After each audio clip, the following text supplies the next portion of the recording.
Welcome again. जो अभी आपको ये पता है काफ़ी लंबा टाइम हो गया था कोविड का और बहुत सारी सिचुएशन ऐसी हो गई थी जिसके कारण वीडियो नहीं आ रही थी। अब मिडेवल इंडिया की जितनी भी मिडेवल इंडिया जैसे बहुत दोस्तों को पढ़ना था और बहुत लोगों को मिडेवल इंडिया के बारे में जानना था, तो एक एक करके मिडेवल इंडिया के एक अलग अलग स्टोरी, एक पूरी सीरीज़ मिडेवल इंडिया की मैं आपके लिए लेकर आ रहा हूँ। उसमें से जो पहला आता है भाग कि मिडेवल इंडिया स्टार्ट कहाँ से हुआ, उसके बाद मिडेवल इंडिया में मुसलमान जो थे वो कैसे कि कौन कौन आए थे, किस तरीके से आए थे और किस किस नंबर पे आए थे, और किस तरीके से ये जो हमारा हिंदुस्तान था उसके ऊपर दिल्ली सल्तनत का जन्म हुआ और किस तरीके से मुगल एम्पायर आया। और ये दो बड़े स्तंभ है एक पूरे मिडेवल इंडिया हिस्ट्री के। तो सबसे पहले अगर हम स्टार्ट करें मिडेवल इंडिया की, तो जैसे कि आज आप जानते हैं जैसे यूएस और यूरोप है जितना अमीर उतना ही अमीर हमारा भारत देश था और इसीलिए उसको सोने की चिड़िया भी कहते थे। लेकिन अगर हम बात करें कि मिडेवल इंडिया स्टार्ट कहाँ से हुआ, तो हिस्टोरियंस का मानना था कि जो हर्षवर्धन और जो पुलकेशिन सेकंड थे, इनके टाइम में जब लड़ाई चल रही थी तब से मिडेवल इंडिया हमारा एंशंट हिस्ट्री जो एंशंट इंडिया था वहाँ से कट के medieval history of India start हुआ। तो जब ईरानियों ने देखा कि भाई साहब इतना ज़्यादा इनके पास धन है, इतना ज़्यादा इंडियंस अमीर है, तो क्यों ना उस पर कब्जा किया जाए। तो अल हजज जो थे, अल हजज इन्होंने क्या किया, दो बार भारत पे अटैक करवाया, लेकिन दोनों के दोनों बार भारत पे जो अटैक था इनका फेल हो गया। लेकिन फिर इनका जो बेटा आया और जो इनका नेफ्यू था, इन दोनों ने मिलकर भारत पे अटैक किया और फिर 712 और 713 एडी में इन्होंने सिंध और मुल्तान को कब्जा कर लिया। पूर्ण तरीके से भारत पे कब्जा नहीं किया था और इनकी सोच क्या थी कि भारत को लूटना है, ना कि भारत के ऊपर राज करना है। तो ये चीजें आप ध्यान रखिएगा क्योंकि आगे आने वाले कॉम्पिटिशन्स में पूछा भी जाएगा। उसके बाद कौन आया, जब महमूद ऑफ गजनी था, ठीक है, गजनी ने देखा कि भाई जब इराक में जो अल हजज के बेटे और नेफ्यू अटैक कर सकते हैं तो हम क्यों नहीं। तो जो गजनी था इसने अपनी गद्दी 1997 एडी को संभाली और जैसे इसने गद्दी संभाली इसने क्या देखा, हमारे भारत का कितना धन भारत के पास है इसकी नजर में आ गया। तो इसने 1001 एडी में अपना पहली लड़ाई स्टार्ट करी और किसके अगेंस्ट की, जयपाला जो पंजाब में किंगडम था उसके अगेंस्ट की। और वो जो बैटल हुई थी वो वाहिन में हुई थी, इसलिए उसको बोलते हैं फर्स्ट बैटल ऑफ वाहिन, ठीक है। ये 1001 एडी में था। फिर ये यहां से खजाना लूटा और लूट के ले गया। फिर 1007 एडी में इसने दोबारा अटैक किया और सेकंड बैटल ऑफ वाहिन यहां पे हुई। टोटल अगर कुल मिला के बात की जाए तो टोटल 17 अटैक किए थे इसने। 17 अटैक 1001 से लेके 1027 तक, मतलब 1001 से लेके 1027 एडी तक इसने टोटल 17 अटैक किए। ऑन एन एवरेज की बात करें हर 1 साल 4 महीने के अंदर इसने अटैक किया और भारत को लूटा। अब जो सबसे फेमस अटैक है जिसके बारे में कहानियां भी बनी है और बहुत सारे एपिसोड और सीरियल्स भी बने हैं, सोमनाथ मंदिर। जो सोमनाथ मंदिर था इसने 1025 में लूटा और ये इसीलिए इंपॉर्टेंट हो जाता क्योंकि सोमनाथ मंदिर में माना जाता था कि जो हमारे शिव हैं या और जो जितने भी हिंदू डायटी हैं उनके सोने से और बहुत प्रीशियस मेटल से उनका वहां पे हमने स्कल्पचर बनाया था और ये इसको अपने साथ ले गया।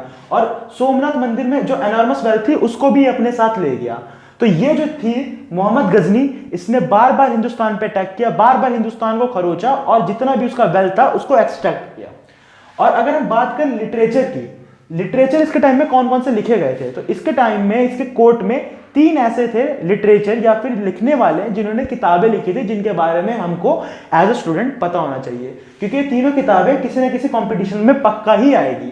अगर हम बात करें इन तीनों में से तो जो फेमस है इन तीनों में से जो हिस्टोरी जो मतलब एग्जाम पैटर्न के हिसाब से जो फेवरेट है वो है अल बिरूनी। अल बिरूनी ने क्या लिखा था, अल बिरूनी ने लिखा था तहकीके हिंद और कहीं कहीं पे तारीखे हिंद भी इसको मेंशन करते हैं, तो इसको याद रखना, ठीक है। दूसरा था फिरदौसी। जो हमारा फिरदौसी था वो पर्शियन पोएट था और उसने क्या लिखा था, शहनामा लिखा था। और फिर था उतूबी। उतूबी ने क्या लिखा था, एक लिखा था किताबुल यामिनी और तारीखे यामिनी। अब इसको याद करने का क्या तरीका है, जस्ट एक ट्रिक है कि जो उतूबी था उतूबी यामिनी से बहुत ज्यादा प्यार करता था, तो जिस किताब के आगे यामिनी आएगा तो आपको क्या देखना है, ये उतूबी की गर्लफ्रेंड है। यहाँ पे भी यामिनी इसलिए किताब का नाम भी यामिनी, यहाँ पे भी यामिनी तो तारीख का नाम भी यामिनी। तो बस यही चीज याद रखना है, जहां पे यामिनी आएगा वो उतूबी यामिनी इनका अपना रिलेशन चल रहा है, ठीक है। ये हो गया मोहम्मद ऑफ गजनी जिसने भारत को 17 बार लूटा। लेकिन भारत के पास इतना वेल्थ था कि 17 बार लूटने के बाद भी भारत के पास अभी भी बहुत ही ज्यादा अमाउंट में वेल्थ बचा। तो उस वेल्थ को लूटने के इरादे से कौन आया था, मोहम्मद गौरी। मोहम्मद गौरी आया, इसने फर्स्ट बैटल ऑफ तारेन लड़ा पृथ्वीराज चौहान के खिलाफ। लेकिन पृथ्वीराज चौहान उस टाइम के माइटी राजा थे और ये लड़ाई हुई कब थी? 1191 एडी में। तो इन्होंने मोहम्मद गोरी को हरा दिया, लेकिन अपना बड़प्पन साबित करने के लिए इन्होंने इनको जिंदा छोड़ दिया। अब ये गए कहां पे? मोहम्मद गोरी था बहुत ज्यादा अपने आप में मानने वाला राजा, इसने 1 साल मेहनत की और 1 साल मेहनत करने के बाद, बच्चों 1 साल मेहनत करने के बाद यूपीएससी निकले ना निकले, बंदे ने 1 साल मेहनत करने के बाद सेकंड बैटल ऑफ तहरीन किया और उसमें पृथ्वीराज चौहान को इसने हरा दिया और उन्होंने कोई बड़प्पन नहीं दिखाया, इन्होंने उनको कर दिया एलिमिनेट। अब बात आता है, क्वेश्चन भी उठ सकता है कि जो पृथ्वीराज चौहान मरने के बाद किंगडम तो इतना सारा था, ये राज करने के उससे आए नहीं थे, ये लूटने के उससे आए थे। तो जो पृथ्वीराज के जो सक्सेसफुल डिसेंडेंट थे उन्होंने अपना किंगडम बनाया चित्तौड़गढ़ को, और चित्तौड़गढ़ में जाके फिर उन्होंने अपना जो बाकी किंगडम को चलाया था चित्तौड़गढ़ से। अब आता है सेकंड बैटल ऑफ चंदेवाड़। जो बैटल ऑफ चंदेवाड़ था, क्योंकि मोहम्मद गोरी रुकने वाला था नहीं, ये चाहता था जितनी भी इंडिया का वेल्थ है या तो मैं उसको ले जाऊं या उसको तबाह कर दूं। तो चंदेवाड़ में लड़ाई हुई और इसमें क्या हुआ, जयचंद के साथ लड़ाई हुई, जो राजा था वहां का जयचंद, उसके साथ लड़ाई हुई। और 1194 में, मतलब 2 साल के अंदर अंदर इसने आर्मी को दोबारा इतना तैयार किया कि कन्नौज पे हमला करके जयचंद को हरा दिया। अब बात करें, उसका एक जनरल था जिसने हिंदुस्तान के ऊपर एक काला स्याही पोंछ दी थी, उसका नाम था बख्तियार खिलजी। ये बख्तियार खिलजी था कौन? और इस पे गुस्सा जो अभी हिंदू है या मुस्लिम है, जो भी अभी हिंदुस्तानी है, उनको गुस्सा आना चाहिए कि नहीं आना चाहिए, आप खुद सोचिए।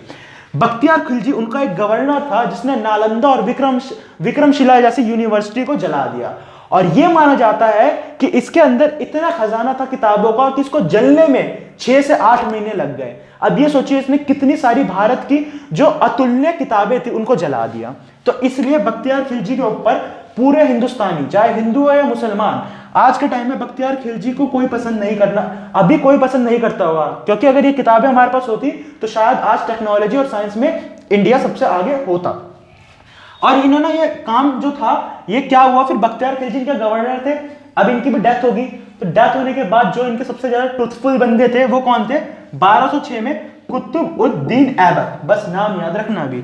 अब बात आती है एक सूफी संत के बारे में। तो जो इनके टाइम में आए थे सूफी संत, वो थे मोइनुद्दीन चिश्ती। अब बात आती है मोइनुद्दीन चिश्ती थे कौन? तो जो मोइनुद्दीन चिश्ती थे, पहली चीज कहां से आए थे? ये आए थे अफगानिस्तान से, और जहां पे इनकी मजार है, मतलब टूम ऑफ मोइनुद्दीन चिश्ती, तो उसको हम कहते हैं आज के टाइम में अजमेर शरीफ, जहां पे सारे धन के लोग जाते हैं और उनको जो मजार है उन पे अपना माथा टेकते हैं। लेकिन जो ये कुतुबुद्दीन ऐबक थे, इनके मरने के बाद इन्होंने क्या किया, यहाँ पे दिल्ली सल्तनत की फॉर्मेशन की। अब अगर बात करें कुतुबुद्दीन ऐबक की, तो ये अपने आप में ही स्लेव थे, ठीक है, इसीलिए दिल्ली सल्तनत में जो पहली डायनेस्टी बनी थी वो बनी थी स्लेव डायनेस्टी। सो ये मुस्लिम इन्वेजन भारत के अंदर कैसे हुआ, ये हमने आज कवर किया। अब जो अगली वीडियो आएगी उसमें आपको दिल्ली सल्तनत के बारे में, जो स्लेव डायनेस्टी और जो दूसरी डायनेस्टी थी हमारी खिलजी डायनेस्टी, उनके बारे में पूर्ण तरीके से आपको पता चलेगा। So until then stay safe और सब अपना ध्यान रखना। Thank you.